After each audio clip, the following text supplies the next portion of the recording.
وہ ہر وقت حضور کی یاد میں غرق رہتے تھے، اور جب بھی کوئی صحابی ایمان کی حالت میں، ان کو کوئی بھی انسان صحابی بننے سے پہلے ایمان کی حالت میں جب انہیں دیکھ لیتا تھا، اس کے درجات بلند ہو جاتے تھے، اور وہ انسان عام انسانوں کی طرح نہیں رہتا۔ کیوں نہیں رہتا؟ کیونکہ حضور اکرم صلی اللہ تبارک و تعالی علیہ وسلم کی جو توجہ ہے، جو ہر وقت اللہ کی طرف لگی ہوئی ہے، ہمیشہ، ہر وقت، ہر لمحے، ہر سیکنڈ، یعنی کہ کوئی ایک لمحہ بھی ایسا نہیں تھا کہ حضور اکرم صلی اللہ علیہ وسلم اللہ کی یاد سے باہر نکلتے، چاہے وہ کسی بھی حالت میں ہو ظاہری طور پر، لیکن آپ ہر وقت، ہر لمحے اللہ کی یاد میں رہتے۔ اب جس کی طرف وہ دیکھتے بھی تھے تو وہ یاد جو ہے، جس یاد کے غلبے میں وہ ہیں، وہ بھی اس میں شامل ہو جاتا ہے۔ جب وہ کسی کی طرف نظر کرتے تھے، جب وہ کسی کی طرف دیکھتے تھے، جب کوئی ان کی صحبت میں آ جاتا تھا، تو چونکہ آپ کی یاد جو ہے، آپ کا خیال، وہ ہر وقت اللہ کی یاد میں، اور ایسی کامل ترین یاد تھی، اور اللہ تبارک و تعالیٰ کی ایسے قرب میں تھے حضور پاک، ایسے قرب میں تھے کہ ان کے قریب آنے والا، اس کے قریب آنے والا، حضور کے قریب آنے والا بندے کو وہ تجلی حاصل ہو جاتی تھی اللہ کی، اور اللہ کی قربت وہ نصیب ہوتی تھی، وہ نور ان کو حاصل ہو جاتا تھا کہ جو کہ کسی عبادات اور ریاضات سے پاسبل ہی نہیں تھا، جو کسی بھی عبادت اور کسی طرح کی ریاضت سے، یعنی کہ ہمارے بزرگوں نے بڑے ریاضت کیے الٹے ہو کر کے، جسے کہتے ہیں ہم نماز معکوس، الٹے ہو کر کے بھی نماز پڑھی، یعنی کہ پیر میں رسی باندھ کے الٹے ہو کر لٹکے رہے کنویں میں، جیسے جن کے بارے میں بہت سے بزرگوں کا ہے، خواجہ بابا فرید الدین جن شکر رحمۃ اللہ علیہ سے منقول ہے، اور بڑی سخت ریاضتیں کی، 6 مہینہ تک بنا کھائے پیے بیٹھے رہے۔ ایک بزرگ جو ہے وہ کانپور مکن پور ایک جگہ ہے، سید بدی الدین زندہ شاہ مدار، آپ 6 مہینہ تک حالت میں جذب میں رہتے تھے، یہ مراقبے میں رہتے تھے، اور 6 مہینہ تک سانس نہیں لیتے تھے۔ لیکن ان تمام ریاضتوں کے باوجود بھی جو حضور پاک صلی اللہ علیہ وسلم کی، جس کو ایک لمحے کی صحبت نصیب ہو گئی ایمان کی حالت میں، ایک لمحہ ودن سیکنڈ بھی جس کو نصیب ہو گئی، وہ بھی سید بدی الدین زندہ شاہ مدار رحمۃ اللہ علیہ کے مقامات سے ہزاروں لاکھوں گنا افضل۔ کیوں؟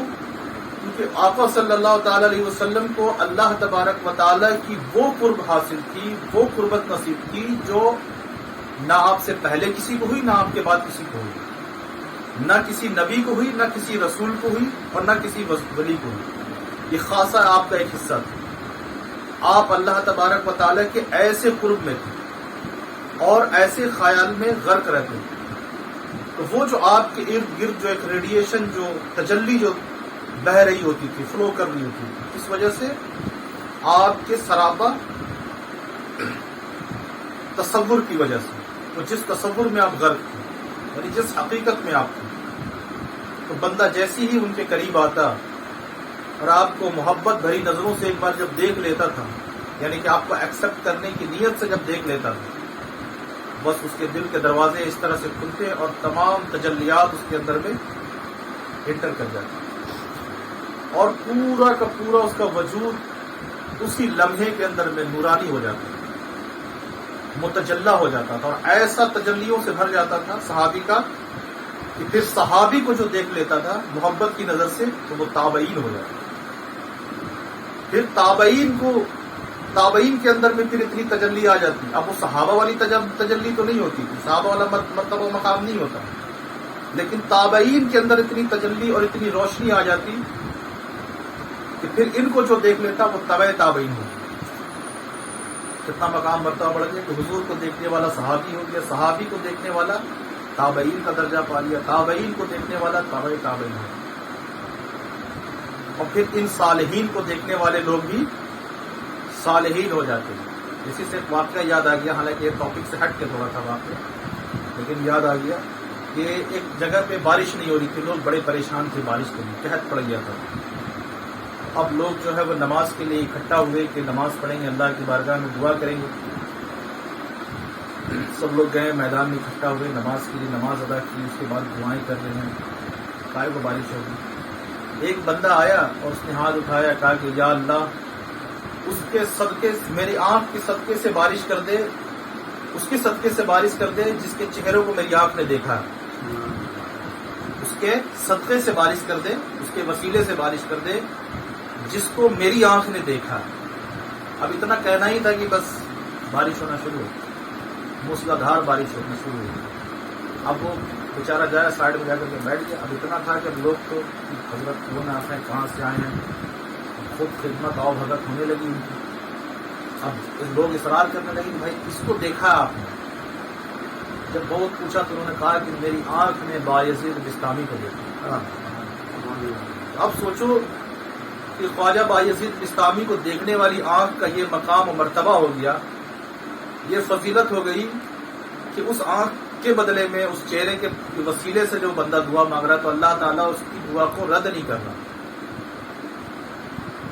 تو جو صحابی جنہوں نے حضور پاک صلی اللہ علیہ وسلم کی زیارت کی ہوگی تو ان کا کیا مقام اور کیا مرتبہ ہوا.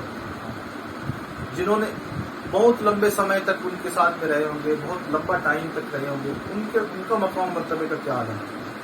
پھر صحابہ کی صحبت میں جو رہے ہوں گے ان کے مقام کا عالم کیا ہوگا. تو یہ تمام جو فضیلتیں حاصل ہو رہی ہے کس کی برکت سے حاصل ہو رہی ہے؟ صحبت کی برکت سے. تو ہم جب اپنے خیال کو اچھا کرنا چاہتے تو ہمیں اچھی صحبت میں جانا ضروری ہے. کیونکہ جب ہم برے خیال والے کسی آدمی کے پاس بیٹھ جاتے ہیں تو اس کا خیال اگر کسی گندگی میں لگا ہوا تو وہی ریڈیشن اس سے نکل رہا، وہی چیزیں فلو کر رہی ہیں، وہی چیزیں جو ہے اس سے نکل رہی ہوتی. وہ جو ہے وہ حرص اور ہوس میں اپنے خیال کو غرق کر کے رکھا ہوا ہے تو اس کی نحوستیں جو ہے وہ فلو کر رہی ہیں اس کے ارد گرد، جو اس کی ریڈیشن پھیلا رہی. اب یہ جتنا بڑا پاپی ہوگا اتنے دور تک اس کی جو ہے وہ ریڈیشن نکلتی رہے گی اور لوگوں کو افیکٹ کرتی رہے گی. اور جتنا زیادہ یہ اللہ کی بارگاہ میں مقبول ہوگا، جتنا زیادہ اللہ کی یاد میں غرق ہوگا، اتنی زیادہ اس سے اچھی تجلی نکل رہی ہوگی، روشنی نکل رہی ہوگی. تو پھر یہ جیسے ہی اس بندے کی صحبت میں بیٹھتا ہے اور محبت سے زیارت کرتا ہے تو پھر اس کے اندر میں بھی وہ تجلی داخل ہونا شروع ہو جاتی ہے.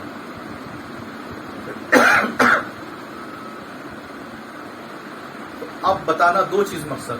ایک مقصد تو یہ ہے کہ ہم اپنی صحبت کو اچھی کریں. A man is known by the company he keeps. انسان اپنی صحبت سے پہچانا جاتا ہے، جیسی صحبت رکھے گا ویسا جانا جاتا ہے. سب سے پہلے ہم اپنی صحبت کو اچھی کرنے کی کوشش کریں. اگر کوئی اچھی صحبت والا انسان نہیں مل رہا تو ہم مسجد پہ جا کے بیٹھیں. ہم کسی اللہ والے کی درگاہ میں جا کر کچھ دیر بیٹھ جائیں، کچھ دیر کے لیے، کچھ دیر وہاں بیٹھ کے مراقبہ کر لیں، کچھ ذکر و فکر کر لیں وہاں بیٹھ کے. اگر کوئی نہیں مل رہا تو دو آپشن تو ہے کہ اللہ کا گھر ہے، اس کے گھر میں بیٹھ جائیں گے تو اور اس سے بہتر صحبت ہمیں کہاں نصیب ہوگی. دوسری چیز کہ ہم ایسے بنیں کہ ہماری صحبت سے لوگوں کو فائدہ ہو. اس کے لیے کیا کرنا ہوگا؟ اس کے لیے ہم اپنے خیال کو صاف کرنا ہوگا، ہمارے خیال کو شدھ کرنا ہوگا، پیور کرنا ہوگا. اسی خیال کو پاک کرنے کے لیے، شدھ کرنے کے لیے اذکار کرائے جاتے ہیں اور اشغال کرائے جاتے ہیں. صوفیوں کے اندر میں جو طریقہ کار ہے انسان کے خیالات کو پاکیزہ بنانے کے لیے، اس میں ہے ذکر و اذکار، مراقبہ اور اشغال، یعنی کہ شغل کرنا. اب اشغال بہت طرح کے ہیں، ذکر بہت طرح کے ہیں.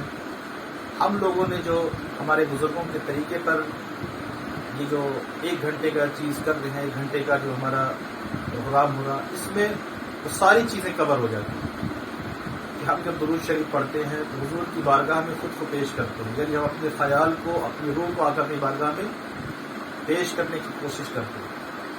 اور یہی طریقے سے بزرگوں نے بھی درود شریف پڑھا اور ایسے ہی پڑھنے کے لیے بتایا کہ جب تم درود پڑھو تو یہ تصور کرو کہ حضور پاک صلی اللہ علیہ وسلم کے تم روبرو ہو اور ادب محبت کے ساتھ. تم نے ان کو کبھی دیکھا نہیں ہے تو یہ تصور کر لو کہ نور ہے انسانی شیپ میں، نور کی شکل. یا اگر تم کسی شیخ کامل سے مرید ہو، تمہارا شیخ اگر کامل ہے تو اپنے پیر کامل کا تصور کرو. پیر ناقص کا تصور کرنے سے کچھ نہیں حاصل ہوتا. پیر ناقص کا تصور کسی کام کا نہیں ہوتا. وہ بھیڑ بکری کا تصور کر لے اس سے اچھا ہے، اس سے تو کچھ حاصل ہو جائے گا. لیکن پیر ناقص کا تصور کرنے سے کچھ بھی حاصل نہیں ہوتا.